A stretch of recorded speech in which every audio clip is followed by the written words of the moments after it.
अम्ल और भस्म के क्या गुण होते हैं। तो कल बता दिए थे कि अम्ल स्वाद में खट्टा होता है और भस्म स्वाद में कड़वा होता है। अम्ल स्वाद में खट्टा होता है, भस्म स्वाद में कड़वा होता है, ये बता दिए थे। चलिए एक तो हो गया अंतर यही। दूसरा देखिए, कुछ अम्ल विषैले और संक्षारक होते हैं। आप सभी अम्ल को आप जी पर ले करके टेस्ट नहीं कर सकते हैं कि कौन खट्टा है और कौन कड़वा है, क्योंकि बहुत सारे अम्ल विषैले होते हैं। जैसे आप बताइए कि जो बैटरी में एसिड डालते हैं, अम्ल डालते हैं, क्या उसको जी पर लेकर के चेक कर सकते हैं? नहीं कर सकते हैं, जल जाएंगे, जिस अंग पे पड़ेगा वहाँ जला देगा। ठीक है, तो कुछ अम्ल जो होते हैं वो बहुत ही विषैले होते हैं, संक्षारक होते हैं, नष्ट कर देते हैं पदार्थ को।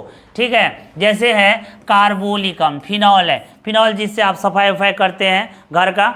ठीक है, फिनॉल है तो इसको आप जी पर लेकर चख नहीं सकते हैं। हार्पिक्स है, जी पर लेकर चख नहीं सकते हैं, लेकिन उतना भी ज़्यादा विषैले नहीं होते हैं। ठीक है, कुछ भस्म ऐसे भी होते हैं जो विषैले नहीं होते हैं। जैसे आप टूथपेस्ट है, टूथपेस्ट क्या है? भस्म है, तो इसको आप अगर लिए मुंह में चला गया अभी अंदर घोट भी लिए तो उतना फर्क नहीं पड़ता है, क्योंकि उतने विषैले नहीं होते हैं।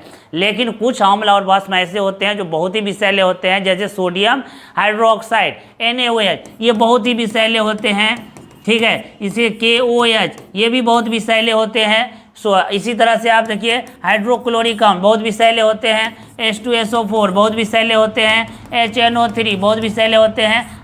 ठीक है, तो कुछ अम्ल होते हैं जो बहुत विषैले होते हैं और कुछ थोड़ा कम विषैले होते हैं। ठीक है, तो कुछ अम्ल बहुत ही संक्षारक और विषैले होते हैं, जैसे कार्बोनिक अम्ल, फिनॉल है, सल्फ्यूरिक अम्ल है, नाइट्रिक अम्ल है, ये सल्फ्यूरिक अम्ल है, नाइट्रिक अम्ल है, हाइड्रोक्लोरिक अम्ल है, सोडियम हाइड्रोक्साइड है, KOH, ये आ गया आपको भस्म में। तो कुछ अम्ल और भस्म क्या होते हैं? बहुत ही विषैले होते हैं। इससे आप अगर दूर ही रहेंगे, टेस्ट करके नहीं कर सकते हैं। इसके लिए सूचक है, आप सूचक का प्रयोग करके पता कर सकते हैं कि प्रबल है या दुर्बल है, अम्ल है या क्षार है, ये पता कर सकते हैं। ठीक है, तो दूसरा देखिए, कुछ भस्म भी बहुत विषैले होते हैं, जैसे calcium hydroxide, barium hydroxide, sodium hydroxide, potassium hydroxide.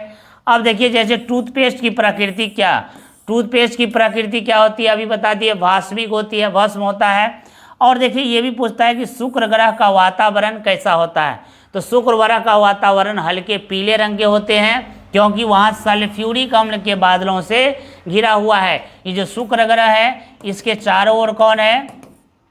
हल्के पीले रंग के सल्फ्यूरिक एसिड है, इसलिए शुक्र ग्रह के जो वातावरण है वो हल्के पीले रंग के सल्फ्यूरिक एसिड के माध्यम से घिरा हुआ है। ये बड़ी पूछते रहता है। ठीक है, आप देखिए आगे क्या है? अम्ल और भस्म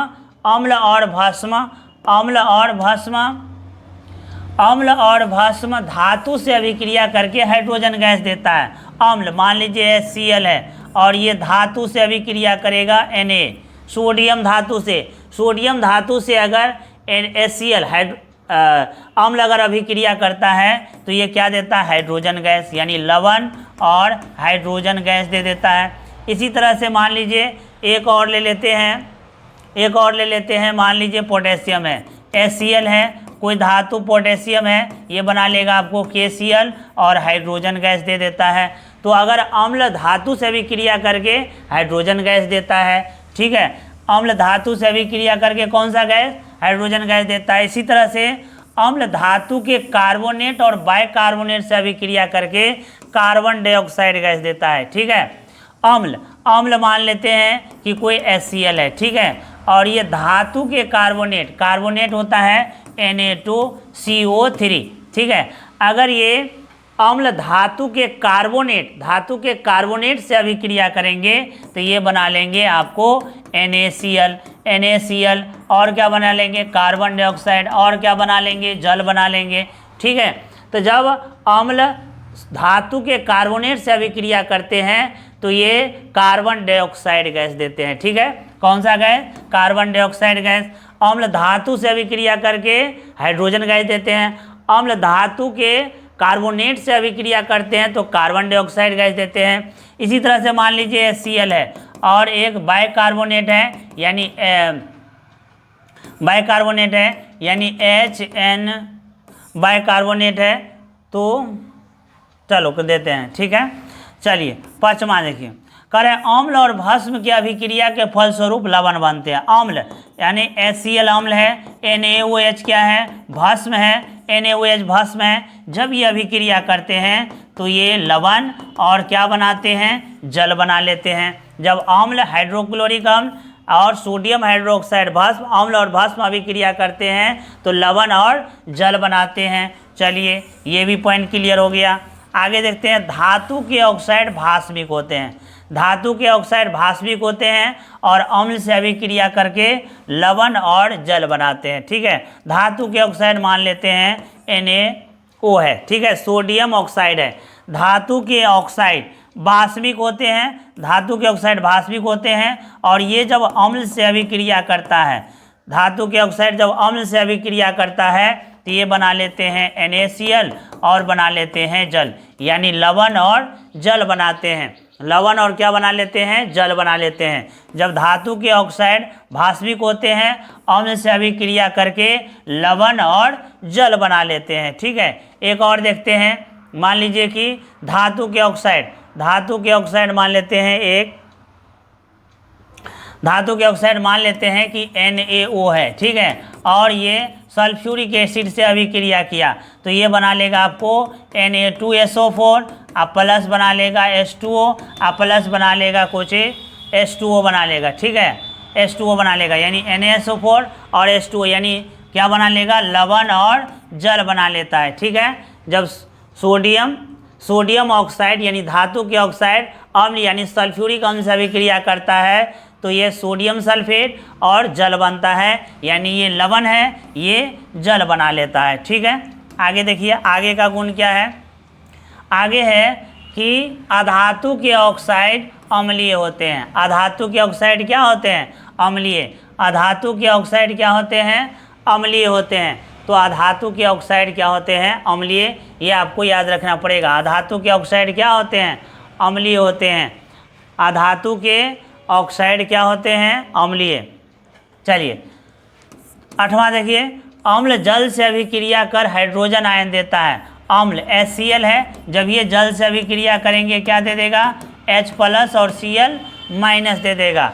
और जो भस्म है, भस्म जब अम्ल से अभिक्रिया करता है तो Na+ और OH- दे देता है, ठीक है। अम्ल जब जल से अभिक्रिया करता है तो H+ आयन देता है, जब भस्म अम्ल से जल से अभिक्रिया करता है तो OH- देता है, ठीक है। चलिए इतना आपको गुण याद हो गया होगा अम्ल और भस्म का, ठीक है। अब लोग देखते हैं कि परवल अम्ल क्या होता है।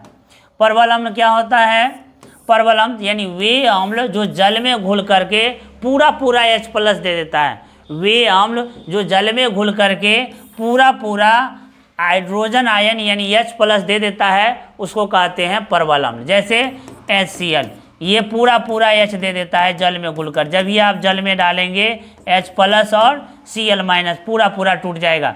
इसी तरह से आपको मान लीजिए H2SO4 है, इसको जब ये आप जल में डालेंगे पूरा क्या दे देगा, H+ और SO4- यानी H+ दे देता है। तो ऐसे अम्ल जो जल में घुल करके पूरा H+ दे देता है उसको कहते हैं क्या, उसको कहते हैं परवल अम्ल। जैसे HCl, H2SO4 और HNO3।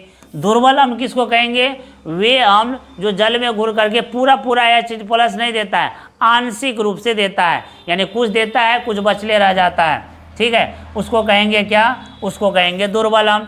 जो अम्ल जल में घुल करके आंशिक रूप से देता है, आयनित होता है, उसे कहते हैं दुर्बल अम्ल कहते हैं।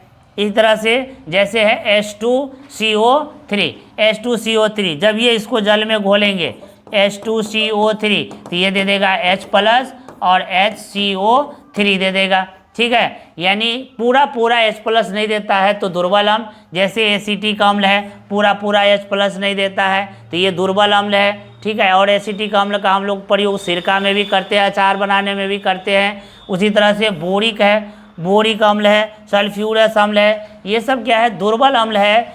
ऐसे अम्ल जो पूरा H+ नहीं देता है उसे दुर्बल अम्ल कहा जाता है, ठीक है। अब पूरा H+ दे देगा तो हो जाएगा क्या, परवल अम्ल हो जाएगा। इसी तरह से देखिए परवल भस्म यानी strong base, strong base, strong base, strong base यानी वे भस्म जो जलीय विलयन में पूरा पूरा OH माइनस दे देता है, जैसे NaOH है, और जब ये इसमें जल में डालेंगे पूरा पूरा Na प्लस और OH माइनस में बदल जाएगा, KOH है, KOH है, जब ये जल में डालेंगे बन जाएगा K प्लस और OH माइनस, CaOH का होल ट्वाइस है कैल्शियम हाइड्रोक्साइड, Ca2 प्लस और OH दे देगा माइनस, ठीक है, ठीक है, जैसे MgOH माइनस OH का होल ट्वाइस है मैग्नीशियम हाइड्रोक्साइड, तो दे देगा Mg प्लस और OH माइनस। तो अगर पूरा पूरा OH माइनस दे देता है तो हो जाता है क्या, प्रबल भस्म हो जाता है। क्या होता है, प्रबल भस्म। अब दुर्बल भस्म क्या होगा, वे भस्म जो जलीय विलयन में पूरा पूरा OH माइनस नहीं देता है, आंशिक रूप से OH माइनस देता है, तो उसको कहेंगे हम दुर्बल भस्म कहेंगे। जैसे NH4OH है, NaNH4OH है, ये पूरा पूरा OH माइनस नहीं देता है। MgOH का होल ट्वाइस है, CuOH का होल ट्वाइस है, ये पूरा पूरा OH माइनस नहीं देता है, इसलिए ये क्या है, दुर्बल अम्ल है। ठीक है, चलिए अब देखते हैं हम लोग सांद्र अम्ल किसे कहते हैं। चलिए सांद्र अम्ल, जब विलयन में अम्ल की अधिक मात्रा उपस्थित हो, जब विलयन में अम्ल की अधिक मात्रा उपस्थित हो तो उसे सांद्र अम्ल कहते हैं। मान लीजिए कि आप जो है अम्ल है, एक प्योर अम्ल है, प्योर अम्ल है, मान लो 1 लीटर, ठीक है, प्योर अम्ल है 1 लीटर, और अगर जल है कितना, जल है 50 ml, ठीक है, 50 ml जल है, तो ये क्या हो जाएगा, अधिक मात्रा में कौन है, अम्ल, और कम मात्रा में क्या है, जल। अधिक मात्रा में क्या है, अम्ल, और कम मात्रा में क्या है, कम मात्रा में है जल, तो इसको कहेंगे हम ये सांद्र विलयन है। कौन सा विलयन है, ये सांद्र अम्ल है, सांद्र अम्ल है। ठीक है, दूध है प्योर, आप दूध के लाए शुद्ध दूध, तो क्या हो जाएगा 1 डिब्बा, ठीक है, तो उसमें जल की मात्रा कम है, लेकिन अगर आप 1 डिब्बा दूध में 5 लीटर पानी दे देंगे तब क्या हो जाएगा, पंचोछर हो जाएगा, यानी ये तनु अम्ल हो जाएगा, तनु हो जाएगा, यानी कम मात्रा में रहेगा, कम मात्रा में रहेगा अम्ल और ज़्यादा मात्रा में रहेगा जल, तो हो जाएगा क्या, तनु। और कम मात्रा में रहेगा जल और ज़्यादा मात्रा में रहेगा अम्ल, तब हो जाएगा ये सांद्र। सांद्र मतलब घनत्व ज़्यादा होना चाहिए अम्ल का, अम्ल का घनत्व अगर ज़्यादा है, ज़्यादा मात्रा में अम्ल है तो हो जाएगा सांद्र, कम मात्रा में अगर अम्ल है तो हो जाएगा तनु। जैसे मान लीजिए कि 1 ml है क्या, अम्ल, 1 ml है अम्ल, और क्या है 5 लीटर, 1 लीटर है क्या, 1 लीटर आप पानी दे दिए, ठीक, 1 लीटर पानी दे दिए तो पंचोछर हो गया, यानी पानी की मात्रा ज़्यादा है और अम्ल की मात्रा कम है, तब हो जाएगा ये तनु अम्ल। ठीक है, तो सांद्र अम्ल और तनु अम्ल समझ गए। सांद्र अम्ल किसको कहेंगे, जिसमें अम्ल की मात्रा अधिक हो, जल की मात्रा कम हो, तो हो जाएगा क्या, सांद्र अम्ल। और तनु अम्ल जिसमें अम्ल की मात्रा कम हो लेकिन पानी की मात्रा क्या हो, ज़्यादा हो,